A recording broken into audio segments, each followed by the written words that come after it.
All right.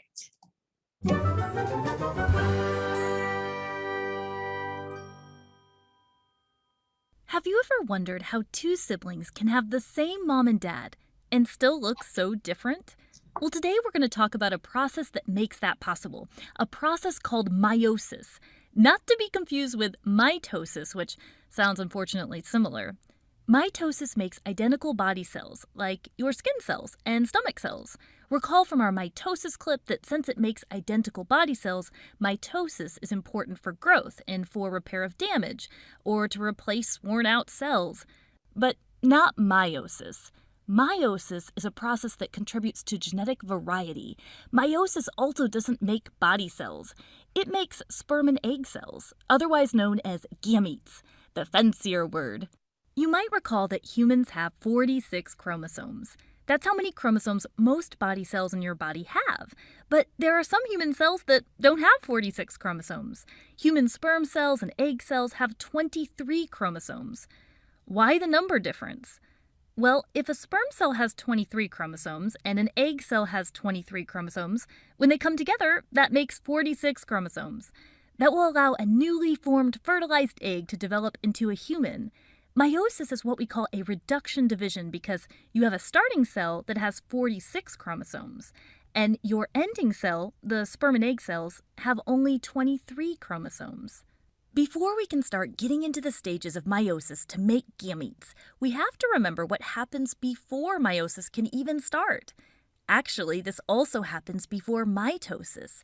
It's the stage known as interphase. And if you remember interphase, it's when the cell is growing, it's replicating its DNA, it's carrying out cell processes, and just like mitosis, interphase happens before meiosis is even going to start. So the starting cell has 46 chromosomes, and you have to duplicate those chromosomes in interphase before meiosis starts. That basically means you are duplicating your DNA, since chromosomes are made of DNA and protein. Ready for the tricky part? Well, because we tend to count chromosomes by the number of centromeres present, when the 46 chromosomes duplicate, we still say there are 46 chromosomes, because the sister chromatids are still attached, and we are actually counting by centromeres. So 46 chromosomes here, they replicate in interphase, and you still have 46 chromosomes in this picture. But you went from 46 to 92 chromatids. Little tricky there. We have a detailed video that explains these chromosome numbers before and after replicating in interphase that can be useful for meiosis. Okay, so interphase checklist done. Now we can move into meiosis. You might remember the mitosis stages PMAT. The P was for prophase, the M was for metaphase, the A for anaphase, and the T for telophase. And the good news is that in meiosis, you still use those terms. But because meiosis is actually a reduction division, you're going from 46 chromosomes to 23, which means you actually divide twice. So instead of mitosis, where you divide one time and do PMAT one time, in meiosis, you're going to divide twice and therefore do PMAT twice. And because of this, in meiosis, you put numbers after the phases to indicate whether you're in the first division or the second division. So let's dive right in. So let's start with the very first step, prophase 1. One thing I like to remember about prophase is pro, this actually means before, and it kind of helps you remember that it comes before all the other stages start. This is where the chromosomes are going to condense and thicken. They are actually going to line up with their homologous pairs. The word homologous means that the chromosomes are approximately the same size and they contain the same types of genes in the same locations. They're going to match up. It is during this prophase 1 that this amazing process occurs called crossing over. Now, I know crossing over probably sounds like something very different, but this is actually a really awesome process because this is when the chromosomes, they're lined up in homologous pairs, and they have this way that they can transfer their genetic information and exchange it between each other. It's kind of like these chromosomes flop over each other, and they do a little genetic information exchange here. It makes for what we call recombinant chromosomes, which can eventually contribute to the variety that we were mentioning that siblings can have even when they have the same parents. More about that later. Now we move into metaphase 1. In metaphase 1, think of the M as standing for middle. The chromosomes are now going to be in the middle of the cell. It's a little bit different, though, from mitosis because these chromosomes are going to be in pairs in the middle of the cell. So it's not a single file line, they're in pairs in the middle. Now, during anaphase 1, think of A for away because the chromosomes are going to be pulled away by the spindle fibers. Then we end with telophase 1, where you have two newly formed nuclei, and it becomes obvious that you're going to end meiosis 1 with two new cells. Cytokinesis follows with splitting the cytoplasm. But we're not done yet. On to meiosis 2. The very first step in meiosis 2 is prophase 2. It's not going to be nearly as eventful as it was in prophase 1, though, because they're not going to have homologous pairs of chromosomes. They also are not going to have this amazing process called crossing over. That doesn't happen again in prophase 2. You have your chromosomes, and the spindles are starting to form like they did in prophase 1, but prophase 2 is just not as eventful of having that process of crossing over. In metaphase 2, remember, think M for middle, the chromosomes are going to line up in the middle. This time, though, they are in a single file line. They are not in pairs like they were in metaphase 1. Anaphase 2, remember A for away, but this time it's the chromatids that are going to be pulled away by the spindle fibers. In telophase 2, you can see the nuclei reforming, and you can also see that the two cells have divided. There's going to be 4 cells forming. Cytokinesis will follow to completely split the cytoplasm. Now, keep in mind that meiosis in males produces sperm cells, and in females it produces egg cells. Because of independent assortment and also crossing over, you're going to have variety. For example, in a male, the 4 sperm cells that are produced each time, they are all different from each other. They're also different from the starting cell because the starting cell had 46 chromosomes, and the ending cells only had 23. So they are not identical to the original, and they are not identical to each other. This is going to lead to variety, a reason why 2 siblings with the same parents can look different from each other. They still developed from a unique egg and a unique sperm cell that came together. One last thing to think about. Scientists are often looking into the process of meiosis because sometimes the chromosomes don't separate correctly. It's called non-disjunction when a cell can receive too many or too few chromosomes in the separation. This contributes to some genetic disorders, which is something scientists continue to study. Well, that's it for the Amoeba Sisters, and we remind you to stay curious. Okay. All right, so hopefully some of that sounded familiar, very similar to mitosis. There's just a couple of extra steps and a couple of extra special things that have to happen. All right, so what y'all are going to go ahead and go to your Schoology and open up your notes. Let me see here, there's 2 things I need to do. So just have to email me. So there's that. And then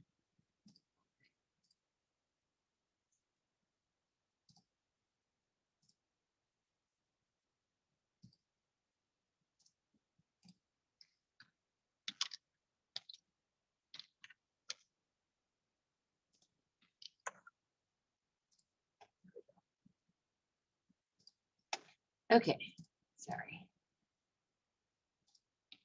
Yes, it's the meiosis and karyotype notes.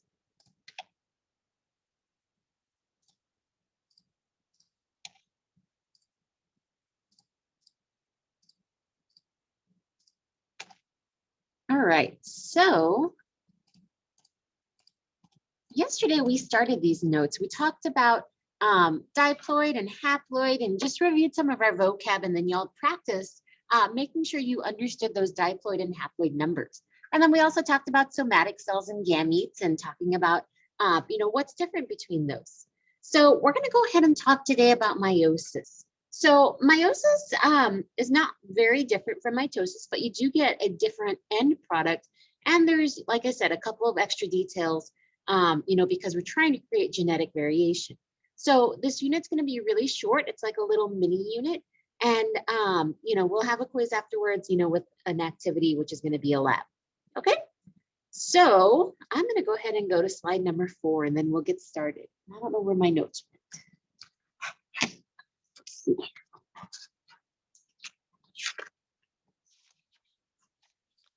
right, here's my notes.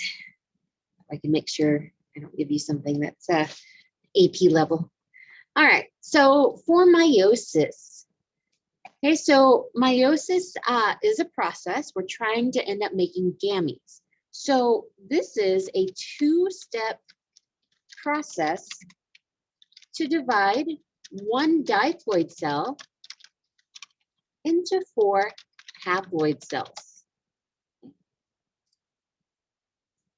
So because it's a two-step process, we have meiosis 1 and we have meiosis 2. So just like what they talked about in the video. We start with a diploid cell, just like you would for mitosis, but at the end, we end up with 4 haploid cells because we're not trying to create a clone, we're trying to create gametes. So because we're trying to create gametes, and we know gametes are sex cells, these are going to occur in the major sex organs. So in males, it will occur in the testes.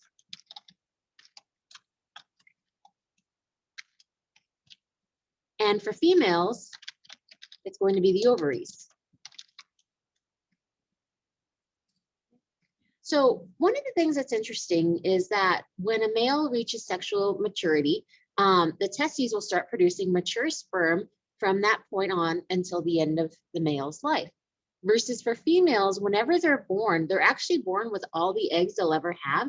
The only thing is that it's paused. So it's almost like the cells went through half of meiosis and then those eggs like just sat there. Okay, they didn't finish meiosis. And so once a female reaches sexual maturity, 1 egg at a time will be selected for finishing meiosis, and that's the egg that could potentially be fertilized. But, you know, once she's out of eggs, she's out of eggs. And that woman would go through menopause because there's no more eggs to finish meiosis. So where it occurs, so in the testes for males and ovaries for females. So do you think this is going to occur before or after interphase?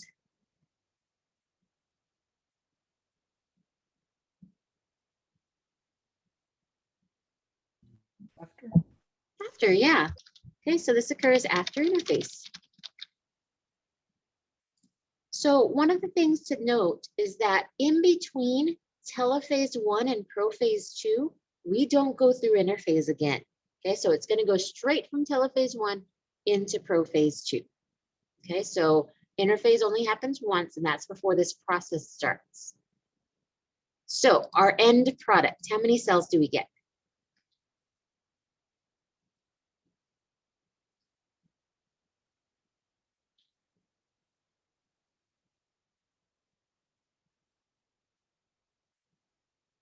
We get 2, then we get 4.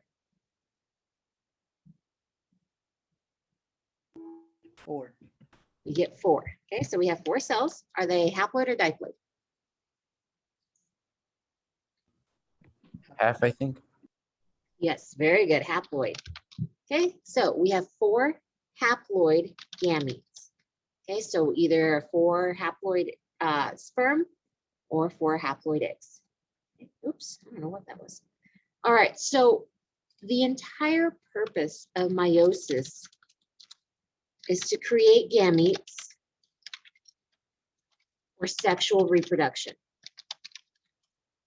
So if we're looking at an organism that does not sexually reproduce, so like for example, some bacteria, not all, but some bacteria will reproduce asexually where they split in half and go through mitosis. So they're not going to create gametes. There are some plants that will alternate their life stage. So maybe one generation will be asexual and the next generation will be sexual. So the ones that are asexual will not be creating gametes. So only if you're doing sexual reproduction are you going to go through meiosis.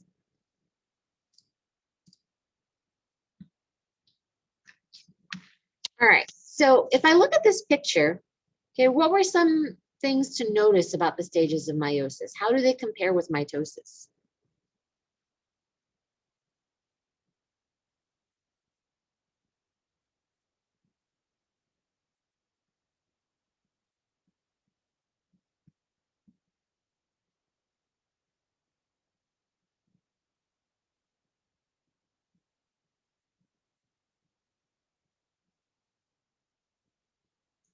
Let's start with the names. What do we notice about the names? They sound the same. They sound the same, yeah, like they're pretty much the exact same as mitosis. You have prophase, metaphase, anaphase, and telophase. Okay, so names are the same as mitosis. The only difference is that we have prophase 1, prophase 2, metaphase 1, and metaphase 2.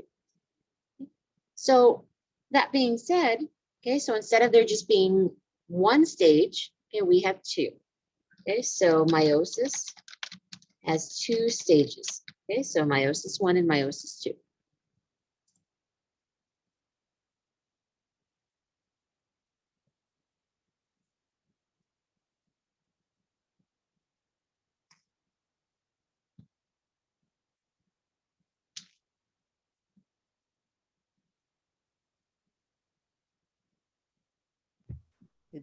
It divides one more time than mitosis does. Yes, it does. Perfect.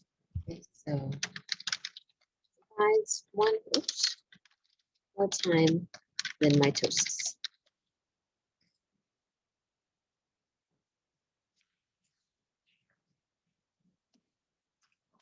See, and let's do trying to get in. They keep having problems.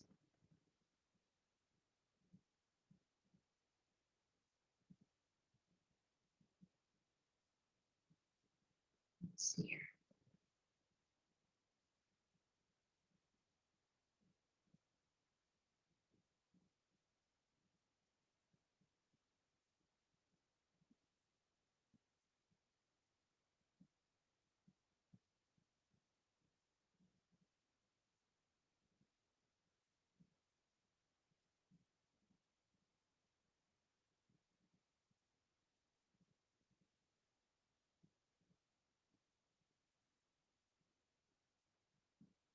All right. I don't know why Zoom is giving people problems. Oops. Let's see.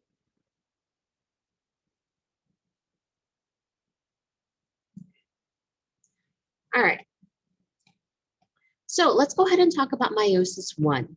And I think, yeah, I accidentally put the text boxes under. So just click somewhere on the slide, just click anywhere, and you're going to see a big highlight box around the whole thing, and just delete that. Okay, because I had a little transparent slide over it. So first off, let's go through and let's label our steps for meiosis 1.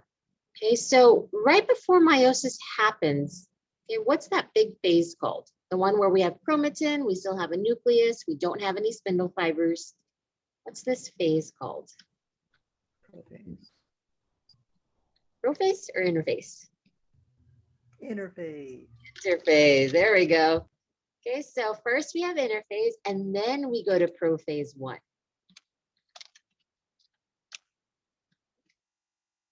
So we can tell that this is prophase because my nucleus is starting to dissolve and my chromosomes are pairing up. I also see that my spindle fibers are starting to form. So this is very similar to prophase in mitosis. Okay, so the only difference is that we have homologous chromosomes that are pairing up. And so homologous chromosomes are our matching chromosomes. So I'm going to talk about prophase here in a second. First, what's after prophase? Metaphase. Metaphase, good. Okay, so metaphase 1, okay, and I know that because they're lined up in the middle. And then after metaphase? Anaphase. Anaphase 1, very good. Thank you, Matthew. All right, so interphase, prophase 1, metaphase 1, anaphase 1. Okay, and this is going to keep on going to the next slide. Okay, so it's not like it stopped. So these are all very similar to mitosis, and I keep saying that because, you know, that's true. Yeah, so if you can't edit the slide, so if you go back, so let's see here. Okay, so on that slide, just click somewhere on the slide and you're going to see that it highlights the whole slide, and then delete that. That's because there's a transparent slide on top of everything. So I already deleted it on this slide, so.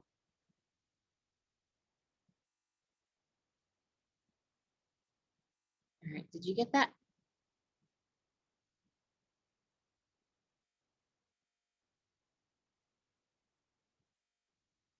Okay, good. All right, so when we're talking about meiosis, pretty much, you know, all of our phases are very straightforward. The only one is prophase 1. Okay, so if you ever see a question that asks like, you know, what phase causes genetic diversity or what's the special phase in meiosis, it's always prophase 1.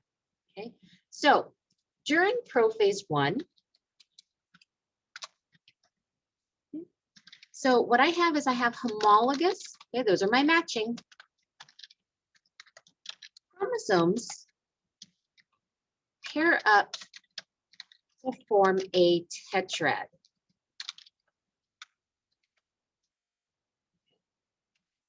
So what that means, these chromosomes over here on the right, so I have like a pinkish red one and I have a blue one. Okay, so we could say the pink one is inherited from mom and the blue one's inherited from dad. So they're going to pair up. I can see that they're the same size and the centromeres are in the same spot.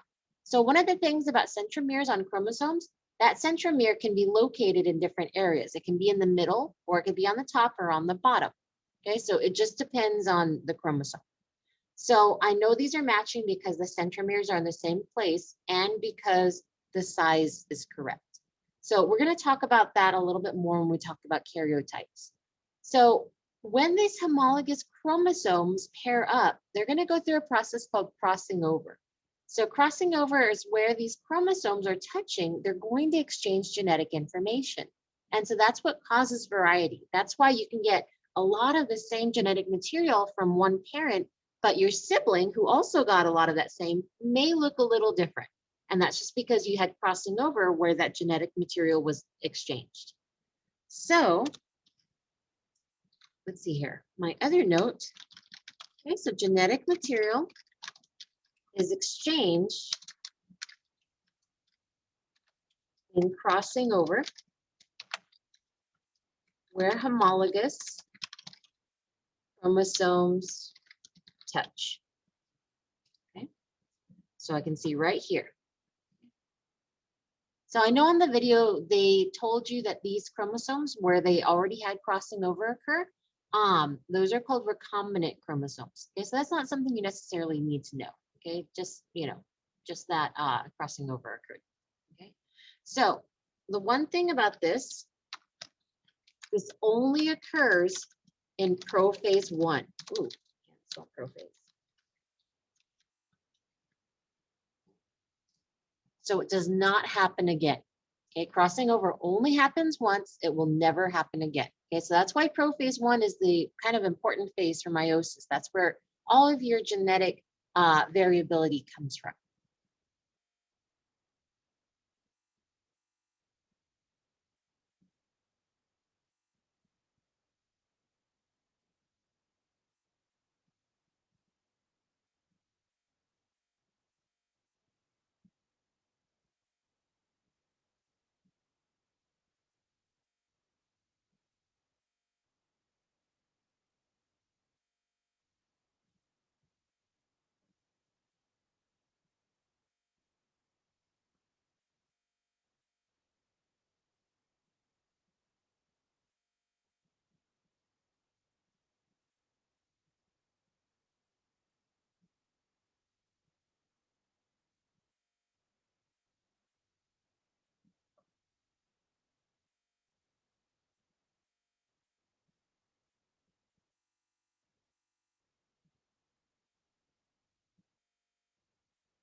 All right, so we're at the end of meiosis 1. Okay, so we did anaphase 1. And so now we're going to go ahead and go to slide number 6. So what's after anaphase?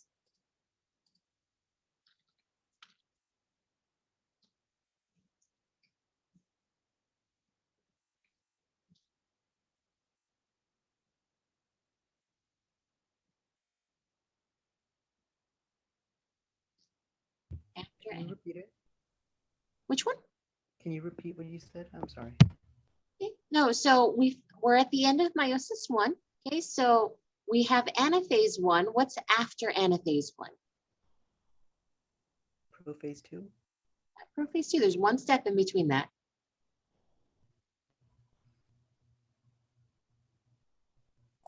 Telophase? Telophase. Very good. Okay, so we have telophase 1, and then we have prophase 2. So I'll go ahead and type that in since we have that.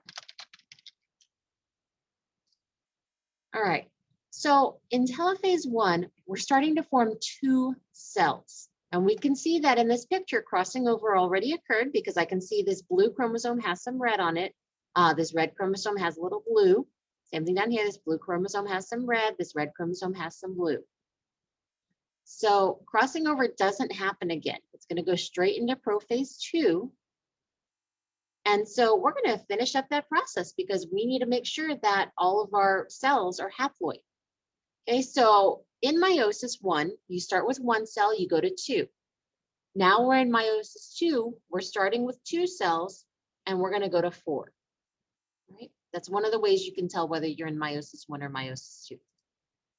All right, so what's after prophase 2?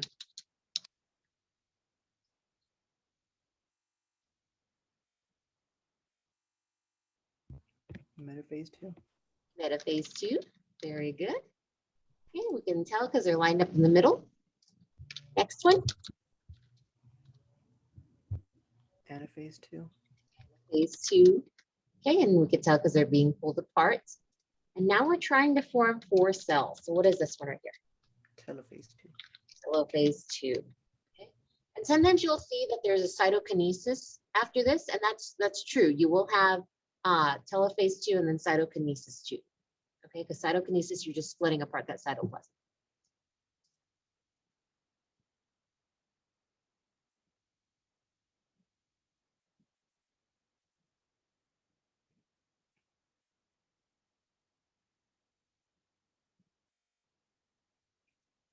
All right, I think we have one more slide. Yeah, and then we have practice.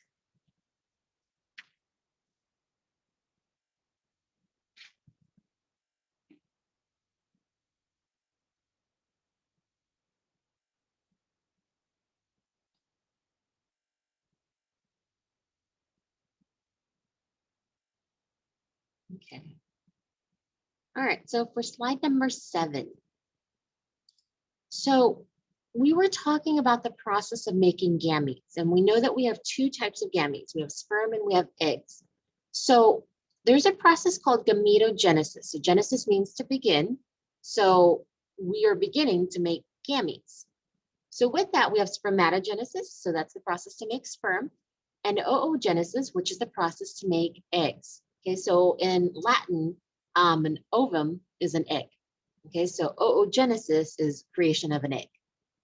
So let's go ahead and come on up here first. Oh, and I forgot, this is another one that's not editable. Okay, so you need to delete that, that box that's around it. Okay, so just click anywhere until you see the box that's highlighted and just delete it. All right, so for spermatogenesis, okay, so this is the process to create 4 haploid sperm cells.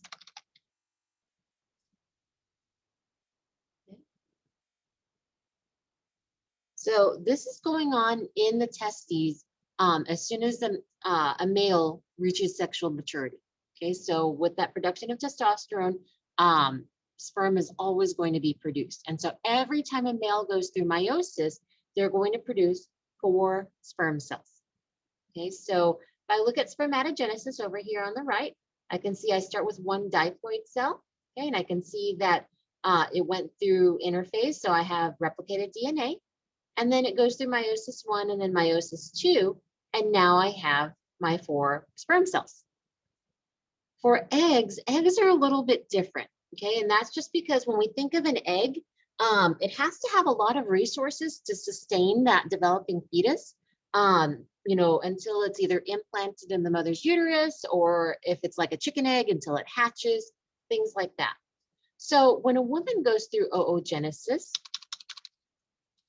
okay, so this is the process to create 1 mature haploid egg and 3 polar bodies. Okay, so those polar bodies are not used in reproduction. So what that means, let me get my little circle here so I can circle this. Okay, so if I'm looking at oogenesis over here on the right, I can see that at one point it splits up and I have a normal size cell, And I have this little itty bitty cell right here. Okay, so that little itty bitty cell is too small. There's not enough resources there to sustain a developing fetus. So again, when this cell over here on the left goes through meiosis again, it'll develop one normal size cell and then one really small cell. So these two cells, the ones that I circled, are too small to create a mature egg. They don't have enough energy, they don't have enough resources. That developing fetus needs a lot in order to be implanted, in order to, grow until it hatches, things like that. So every time a woman goes through oogenesis, she'll just create one mature egg. So those other 3 cells will just actually be broken down and absorbed back in the body. Okay. So when a woman goes through meiosis, 1 mature egg. When a man goes through meiosis, 4 mature sperm. Okay. So that's just something to keep in mind. All right. So additionally, and I forgot to put a text box over here for fertilization. Okay, so I'm just going to copy and paste this one. Okay, so for fertilization, so this is the process of creating a diploid zygote. Okay, so a zygote, that's a word you need to be familiar with. Okay, so a zygote is just a fertilized egg. Okay, so it's the process of creating a diploid zygote from 2 haploid cells. Okay, so your sperm and your egg. Okay, so that's what fertilization is. We're bringing together those haploid cells to create a diploid organism. Okay, I'll go back one slide here in a second. Hold on.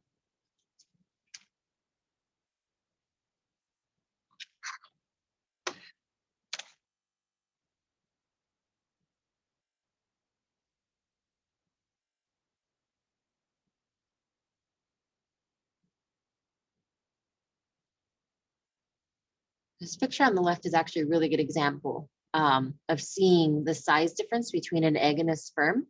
The sperm is actually quite a bit smaller than that, than what it would show on the egg. The egg is really, really large when it comes to, being able to house those materials.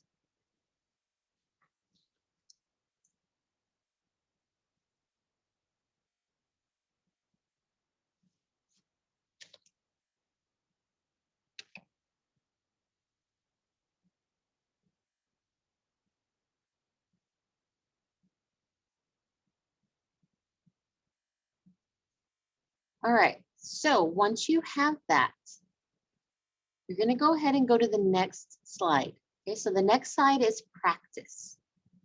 Okay, so here, I'm going to skip ahead real quick. And you're going to go to slide 8. So you have some cells here that are going through different stages of meiosis. So you're going to go through and you're going to label them. Okay, so don't forget to put whether it's, meiosis 1 or meiosis 2. So like prophase 1 or prophase 2 and so on. And then over here on the right, it's going to be the same thing. You're going to go through and you're going to label each of these according to which phase it is. Okay, so, and I believe, let me make sure. So with the pictures, you're only going to use each phase once. Over here on the right, you may use some of the phases more than once. Okay, so go ahead and get started on that if you're done with the notes. I think somebody asked me to go back to slide 6, so there we go. And then we're going to